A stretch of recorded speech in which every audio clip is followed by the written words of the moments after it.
it can be hard to be straight on and just right to the point. But when people do that, sometimes we appreciate it. We might complain, it can take someone who's feeling very lonely and feeling like no one cares to, wow, my mom cares about me. She's checking up on me, even though it may be uncomfortable. With my mom, to be involved with her, we did what was comfortable. Some things that she has done. She listened to the podcast called the Eternal Warriors podcast on Spotify or Apple Music. She would text me about what she heard, and that was sometimes enough just to know that she was trying to understand the lingo. It's a whole new language with life-changing services and how they tackle this issue. So find time if you can in your day just to learn a little bit about Sons of Helaman by reading Like Dragons Did They Fight, listening to the podcast. It's important that they understand on a deep level that our relationship with them is not exclusively about the recovery work. And so taking interest in other things that they are interested in, making sure you spend at least as much time talking about anything else but the addiction, as well as that other accountability time, which I'm sure is something that you're already practicing, but just building on that point that Joshua already brought up.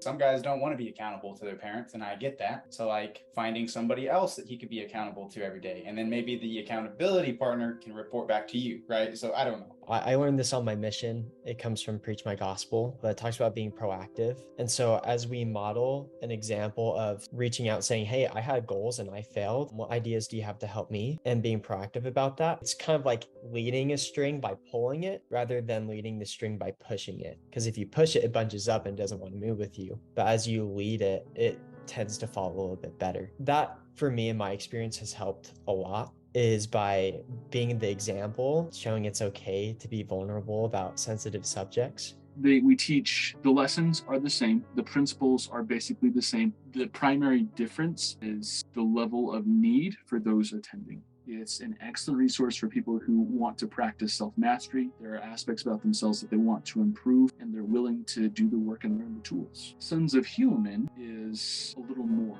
It's for the people who they've tried. They've exerted all of their willpower. They've been to the point where they say, never again, and they lose again. There are things that need to retrain.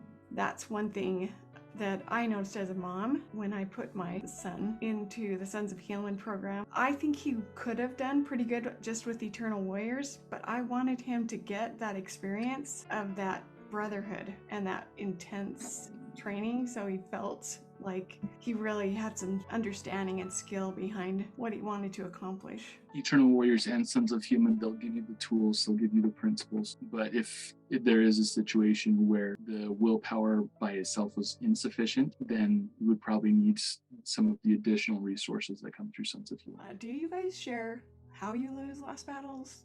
And do you talk about things in there that are going to give my son even a bigger problem? The short answer is no, we don't. One of the things that is expected of the facilitating clinicians is we keep the conversations in edifying places. And one of the things that we moderate and check for is that the boys aren't sharing resources between each other. When we talk about lost battles, that's the term we use. We say lost battle. Sometimes there's some generic terms that are thrown in just for like context. Like some people say, I had a night battle, and that's as much context.